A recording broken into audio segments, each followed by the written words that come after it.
Ladies and gentlemen, welcome to a very special episode of the Ranger Gareth podcast. While I normally focus on environmental news and local updates, I've started branching off into a few other topics, especially cryptozoology. I've always been a fan of the mysterious and unknown, even though I'm not a true believer in things like Bigfoot and elves and all of that stuff.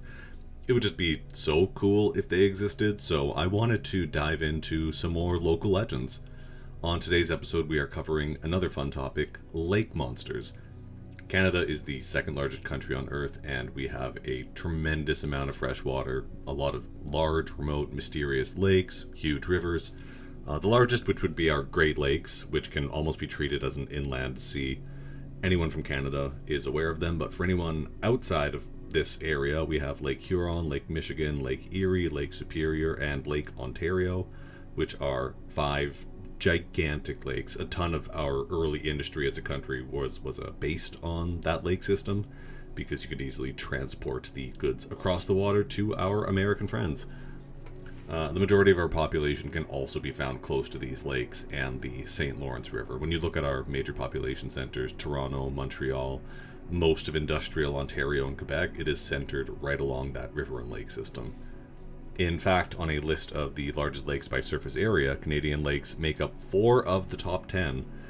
The largest lake in the world technically goes to the Caspian Sea in Central Asia. Early Canadians relied on these lakes and the connecting waterways as a way of life. They were our early highways and were necessary for trade. In fact, a famous early group of Canadians called the Voyageurs, my apologies for the French pronunciation, were crucial to connecting and expanding Canada. They were French Canadians who transported furs by canoe at the peak of the North American fur trade.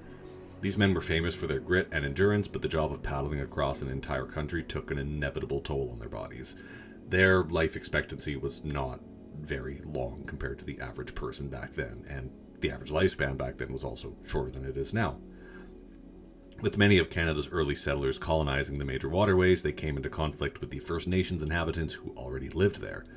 But with all of this conflict also came a mingling of cultures, a sharing of mythology, stories, traditions, and some of these stories featured fearsome beasts who lurked in the depths of our many lakes. The one we're going to be focusing on today is Ogopogo from Lake Okanagan, which is in southern British Columbia. It takes the prize as the most famous of our lake monsters, but before we dive into the topic, let's list a couple other honorable mentions for Canadian lake monsters. We have Cressy from Crescent Lake, Newfoundland, which has been described as basically a giant fish. There's Manipogo / Winnipogo from Lake Manitoba and Lake Winnipegosis in the province of Manitoba.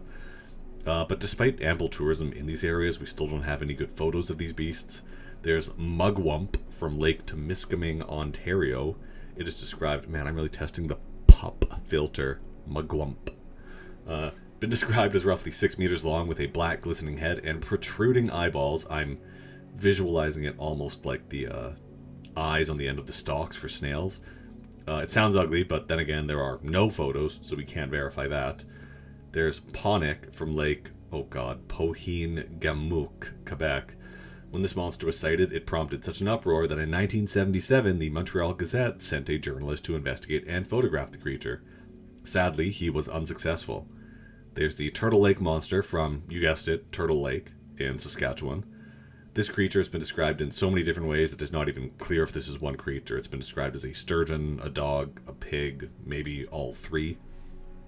There's Old Ned from Lake Utopia, New Brunswick, which was described almost like a basking shark, which is actually possible, since this lake was connected to the Atlantic Ocean at one point, but it appears that the St. George Falls would now be the biggest obstacle for a large shark to get upstream. But maybe there's a remnant population from prehistory. Ooh. Old Slavey from Great Slave Lake, Northwest Territories. The rumors are scant, but this is the deepest lake in North America with a maximum depth of 614 meters or over 2,000 feet, so who knows what could be hiding down there. I imagine Great Slave Lake has not been mapped the most thoroughly. It's quite remote. Ogopogo from Lake Simcoe, Ontario, also known as Beaverton Bessie and Kempenfelt Kelly. It has been given a wide variety of descriptions, including as a creature with 2 long antennae, 4 octopus-like arms, 3 pairs of legs, and 6 gill-like appendages with feathers. And finally, we have the Thetis Lake Monster on Vancouver Island, which was later revealed to be a joke a couple teenagers played on people. But still, the Royal Canadian Mounted Police launched a full investigation into the monster, even conducting dives into Thetis Lake to no avail. But now, moving back to the star of our show, Ogopogo. The Ogopogo is said to inhabit Okanagan Lake in British Columbia. This lake is 135 kilometers long, 4 to 5 kilometers wide, and has a surface area of 348 kilometers squared. It is called a fjord lake since it was carved out by glaciers over many millennia. If you look at it from an aerial view, it's just a very long, thin lake. The lake's maximum depth is 232 meters, or 761 feet. The lake itself is only about 10,000 years old, and it formed when melting glaciers flooded the Okanagan Valley. This lake is very popular with recreationists due to the many parks and beaches along its shores. Kelowna and West Kelowna are very popular tourism spots in Canada. A lot of wineries in the area. A lot of people from Edmonton, I know, and Calgary go down there for summer wine tastings. It's a beautiful place. The lake is very popular with recreationists due to the many parks and beaches along its shores. Boating, swimming, and fishing are all enjoyed here. This story I love, though. A submarine was even used in this lake in 1986 by the Okanagan Center Society, though they did not see the Ogopogo. The story of the submarine is pretty funny. It was constructed out of styrofoam and plywood. It was powered by an outboard motor. It was equipped to fight fires. And it even once provided an escort for several boats transporting our former Prime Minister Brian Mulroney and several other heads of state. Now, the monster itself is described as a serpentine creature with smooth dark skin, a large body thicker than a telephone pole, up to 15 meters or 50 feet in length. It can allegedly swim very fast, and the body has been compared to another cryptid, the Cadborosaurus. Makes me think of Cadbury, but I'm quite hungry. Or the extinct Basilosaurus. The origin of the name appears to be from the following song. His mother was an earwig, his father was a whale, a little bit of head and hardly any tail, and Ogopogo was his name. In terms of evidence, it's pretty sparse. However, in 2019, a South Okanagan man recorded what he believes to be evidence of the creature. Jim LaRock was on the shores of Skaha Lake, immediately south of the Okanagan Lake, or Lake Okanagan, when he saw ripples on top of the water, followed by a clearly visible fin. LaRock believes he witnessed a giant serpentine creature swimming across the lake. Now I got it in my head, serpentine. Swimming across the lake with at least 7 fins paddling in sync. He estimated the creature to be 120 feet long. You can find the video on the Global News website if you just type in Ogopogo sighting. I watched it. The recording is pretty shaky with only short glimpses of what it appears to be something large swimming in the water, but in my opinion, I wouldn't say this is enough to be definitive proof. But if anybody is a video analysis expert, I would love to hear your thoughts on what is being seen in that video.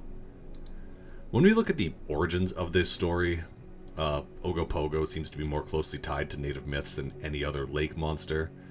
I did not look up the pronunciations for these names, but there are a few First Nations groups which regarded the Ogopogo as something called the Naitaka, an evil supernatural entity with great power and ill intent.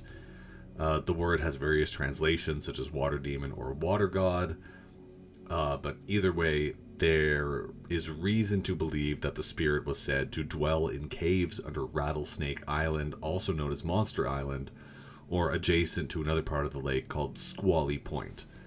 I've seen a few videos of the Rattlesnake Island area, and it is beautiful, and actually, we're going to get to it in a couple minutes, but they did confirm caves under that island. When we look at settler sightings of the Ogopogo, the first one was in 1872 by a woman named Susan Allison. Then there's a bit of a gap in the history, and then we go up to 1968 when Art Folden noticed something moving in the lake. He pulled off the road and filmed what he claimed to be footage of the alleged creature, showing a large wake moving across the water. Folden estimated that Ogopogo was 100 meters offshore. A computer analysis of the footage concluded it was a solid three-dimensional object. Folden noticed something large and lifelike out in the distance on the calm water and pulled out his home movie camera to capture the object. a 2005 investigation conducted by Benjamin Radford with Joe Nickel and John Kirk for the National Geographic Channel's television show Is It Real?, utilized surveyor boats to find the actual distance of the alleged creature from the shore. They found it was much closer to shore than originally thought, resulting in a reduction of actual size and speed. They concluded that it was likely a real animal, but its size was greatly overestimated and was probably a waterfowl, otter, or beaver, but it was too far away to be identified. In the 1980s, a local tourism agency offered a cash reward for a proven sighting of the beast. Greenpeace announced that the beast must be filmed and not captured. The Ogopogo was listed as an endangered species. Some days I wonder if Greenpeace is just memeing.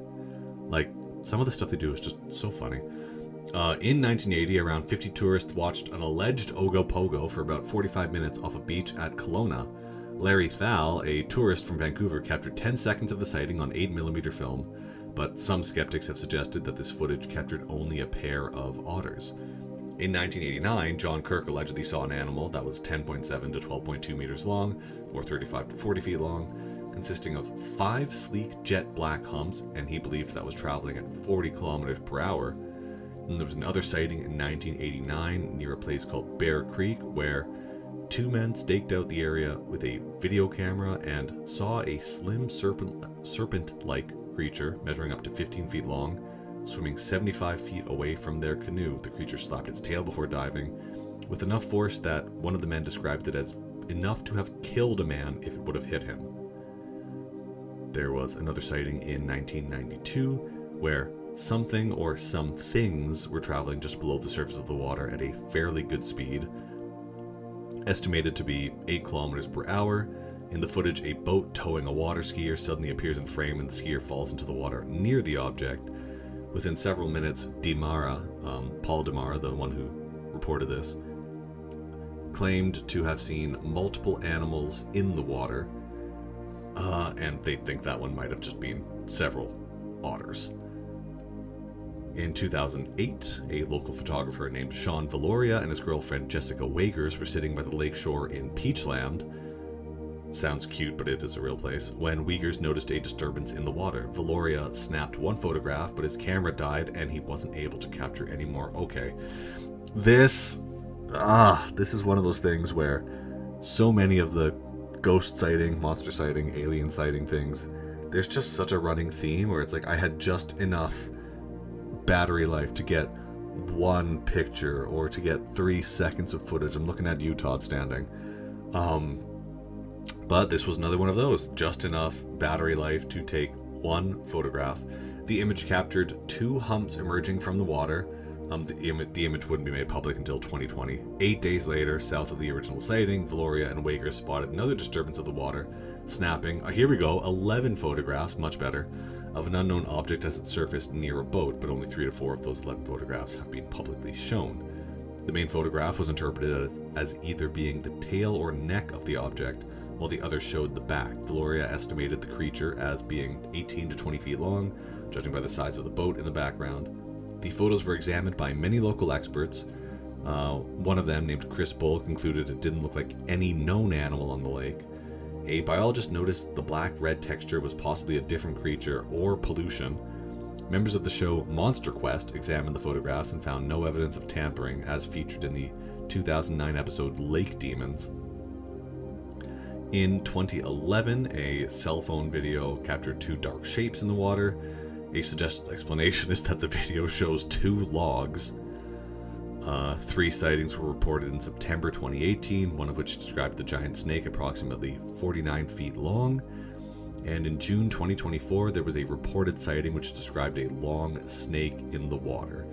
Now we're going to get to the part that interests me more, the actual searches for the creature. So in the year 2000, a Japanese expedition caught a 40-foot sonar image of an object about 7 meters below the point near Rattlesnake Island. Several underwater caves were also discovered off of the island as well. A following expedition in 2001 resulted in inconclusive sonar readings of a large object, and another in 2006 discovered more caves at much greater depths. Just as a side note, I love the thought of mystery caves with mystery creatures. I've done a little bit of cave exploration in my life, and it is terrifying, but so cool. Side note, anybody in Alberta, Canmore Cave Tours, they are fantastic. In 2009, an expedition was led by Ogopogo enthusiast Bill Stesiuk, Steciuk, which consisted of thermal imaging by helicopter, a Zodiac chase boat, and a dive team to investigate various caves reported near Rattlesnake Island and Squally Point. The expedition started near the break of dawn, where immediately the chase boat encountered a cluster of bird activity north of Rattlesnake Island, hinting something large was preying below the surface. A thermal imaging helicopter found large heat trails near the surface offshore of Squally Point. Ray Snatinsky, who took the thermal images, analyzed the object that made the trails, ranged from 40 to 50 feet in length. A dive expedition led to the divers recovering a decomposed snake-like carcass off an underwater ledge. Unfortunately, a DNA analysis, depending on who you ask, DNA analysis revealed the carcass of a kokanee salmon that deteriorated to the point it was unidentifiable. The following day, diver Craig Smiley was dropped into the lake near Rattlesnake Island, and hydroacoustic baiting via underwater recordings by Bill Stesiuk were used to lure in the creature. When the sound frequency increased, Smiley's signal was temporarily lost after sediment stirred around him, supposedly triggering an animal. Smiley also discovered large sinkholes on the lake floor, with some up to 5 meters long. This expedition was broadcast on the show Monster Quest on the episode Lake Demons.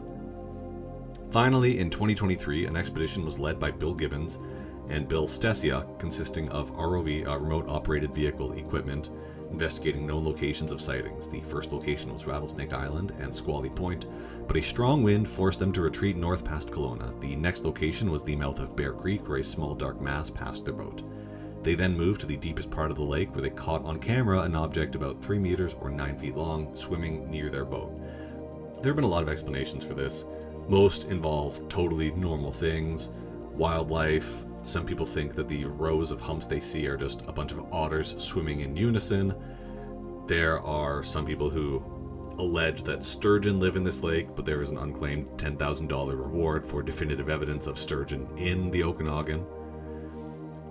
Finally, one skeptical author, Benjamin Radford, has pointed to waterspouts as a likely source of inspiration for the First Nations myths, since waterspouts are fairly common on Okanagan Lake. Gun to my head, forced to make a decision, I'm going to say I do not think that the Ogopogo is there or real or still alive, if it ever was. I feel like when you have a creature that big, if it was going to survive up until this time, you would need a healthy breeding population. And if you had a breeding population of creatures like that, let's say that it is reptilian, it would need to breathe air. So it would be on the surface a lot more. If you had a population of creatures 40 to 50 feet long, all living in one lake, constantly surfacing to get air and having babies, and babies do silly dumb things, which is why we see cute baby animal videos all the time when their parents are hiding, we would have seen something by now. So I'm gonna say unlikely, but I would love to hear what you think in the comments below. See you next time.